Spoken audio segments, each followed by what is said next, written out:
Sean here at Worldwide Red Show. You know what to do if you're new. If you don't know what to do, please help a brother out, man. Go down, hit that little subscribe button. Give me a thumbs up. Get in the comments. Let me know where you're watching from, what you think about the video. Let's just get connected. If you're a YouTuber or you're in that wild world of football Twitter, leave your handles below. I'll follow you. We'll stay connected. You can find me on football Twitter at WWReds_show. That is me coming to you today from, again, what you guys would call my back garden. Actually, here in the States, we say I'm sitting out on the deck. If you've been watching me over the last few months as I began this YouTube journey, you'll see that where I live is a part of the country where the weather changes. So you've probably used to seeing a nice background back there, and now all the leaves are gone. Seasons are changing, but the great thing is for Manchester United, we are getting into some of the meat of the season. No more internationals till March. Today I want to take a look just for a few moments about what to expect in this weekend's match between Manchester United and West Bromwich Albion. So listen, guys. Oh, what can we say? What can we say? What can we say? Oh, before I get into that, I want to give you guys some really good information. Just a little update about the channel, a little bit of channel business. So I'm going to be doing a lot more stuff here on the stream. I love streaming and, with a lot of different channels I collaborate with, but I finally got in some equipment I've been wanting to get in for literally almost since I started this channel. Just came in yesterday. And so I can set up my studio a little differently. And at least once a week, my plan is to be having a live stream that's completely football-based, United-based, and we're going to really try to grow this platform together. And I'm going to be inviting many of you to join me in our live streams. But anyway, back to the game, back to business. I said before the Everton game that Manchester United was going to go on a winning run. We've discovered that under this current management system, we are very streaky. Now, here's what I hope. You guys know my feeling. Obviously, I want our manager to do great, to be the greatest there's ever been, and to shut everybody up that doubts him. That's what will be best for the club. Don't see it happening. You guys know I'm all about that Mauricio top-notch-atino. That's who I would like to see eventually come in.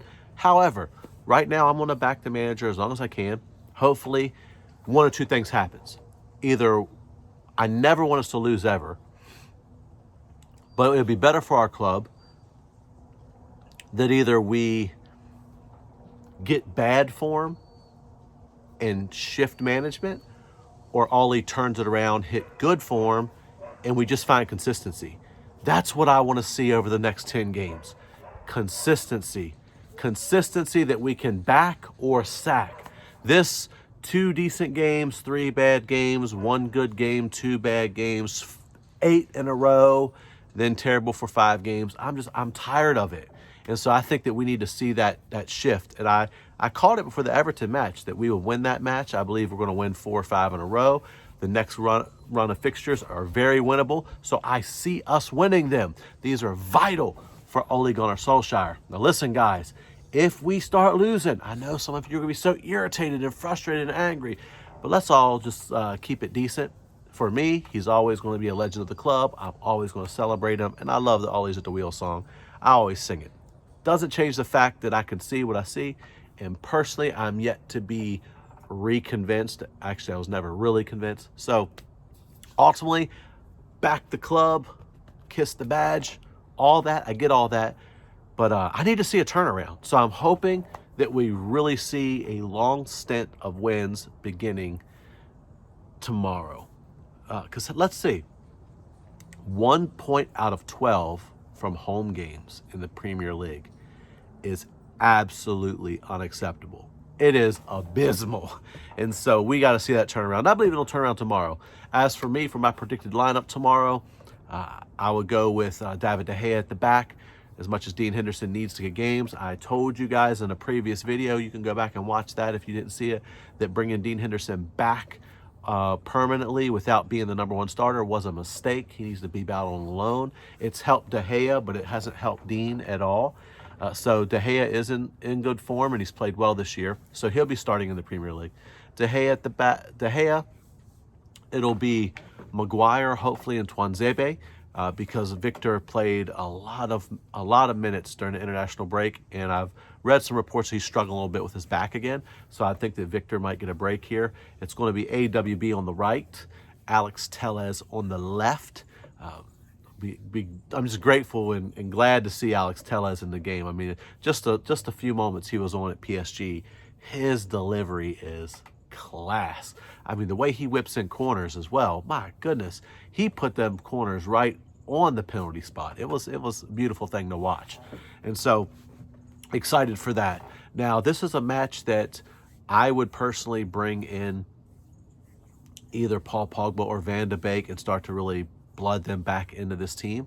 One of the two needs to be one of the eights, box-to-box eights, but we're not going to see that. So that's what I would do. It's not what's going to happen. I'm going to tell you what I think Ole will do. I think Ole will go back to a double pivot with Scott and Fred. I believe Scott and Fred will be the double pivot to protect a back two of Lindelof and Maguire. That's what I think will probably happen. It's not what I would do. But let's talk about the midfield for a second. I think that this is not a game where you need a double pivot. I fully expect West Brom to not come and have a go at us. No way in the world. They've been terrible in the league. And so I feel like they'll come and sit back, and those teams give us trouble. So because of that, we don't need two holding players. I don't know how I can say that again. And this is a type of game where we don't even need a Matic to really shore up the back. Fred can do the job perfectly. If it was up to me, we'd play a 4-3-3, and Fred would hold in a game like this, and it would be Bruno and Pogba, or Bruno and Donny, one or the other. Really, right now, the way Pogba's playing, it would be best if Pogba had the free role and Bruno was playing as more of a deep line playmaker in 8 box-to-box like he does with Portugal a good bit. And that's where Donny played at Ajax a good bit as well, off the right-hand side. So that's what I would do. But like I said, I think it'll be McTominay and Fred, because that's how Ole will go. I think that he'll play Bruno, because he has to play Bruno, the star man. Mason, from the press conference, Mason's been struggling with something. I think that they're hiding some stuff there with Mason. I think he could have had COVID or something like that, and they just don't want it to get out because Ollie kept mentioning in the press conference that Mason's not feeling well, or he made it seem like he was sick. And so that's what had me kind of scratching my head to wonder if he didn't contact COVID, and they're just trying to keep that kind of on the low down. But I don't see Mason starting because of what Ollie said. This is a game for Juan Mata, if I got to be honest with you. Obviously there are plenty of people I would love to see play on that upper right-hand side over Juan Mata, but in a game like this where the team is going to be sitting back, he's not going to have too much to do defensively. At least he shouldn't. I think we'll have a lot of the ball. This is the type of game you bring him in. A game at home against a team like West Brom. If you can't play Mata and get him minutes here, I don't know what else to tell you. So I think it'll be Mata with Tony and Marcus. Possibly if Marcus, because I've read a little bit about Marcus having a little bit of a niggle himself. If Marcus is having a problem, then maybe they'll move Tony out to the left and play Cavani through the middle. I don't know. As for West Brom, I don't know. I haven't watched them really play but one match this season, so I don't know too much about them. I know they have I was watching the match I watched, I believe the guy's name, actually I think it was a Pereira, that I was pretty impressed with him. Overall, why am I following West Brom? I'm really not. That's not what I tune in to watch. So I think it was West Brom against Chelsea maybe that I was pretty impressed with him. I'm pretty sure it was Chelsea. Oh no, I had to look back and check my previous viewing history on that devilish platform that we have to deal with here in the States called NBC Peacock. It's annoying. But anyway, guys, what are your score predictions? I personally think that we're going to smash them. I said 3-0, and that's being generous. I think we'll easily beat this team. We better easily beat this team. I just feel like it's time to go on a run and hold the consistency. My best case scenario would be sitting there on Christmas Day after making an amazing dinner for my family, thinking about how Manchester United is in a title race and they've turned it all around, and I'm humming in my head, Ollie's at the wheel. That is my absolute, I would be thrilled by that. Do I see that happening? No. But anyway, we can hope, can't we? You never know. Santa Claus might show up with that kind of gift for Christmas this year. Let me know what you guys think about the match tomorrow. Let me know if you think we're going to win, lose, draw. Do you think I was right about the lineup? Do West Brom offer us a big problem that I'm just missing out on? I mean, should we fear the Baggies coming to our place and slapping us? If so, how far the mighty have fallen. Anyway, guys, this has been Sean from Worldwide Red Show. You know how to find me, either here at Worldwide Red Show on the YouTube or on football Twitter at WWReds_show. That is me.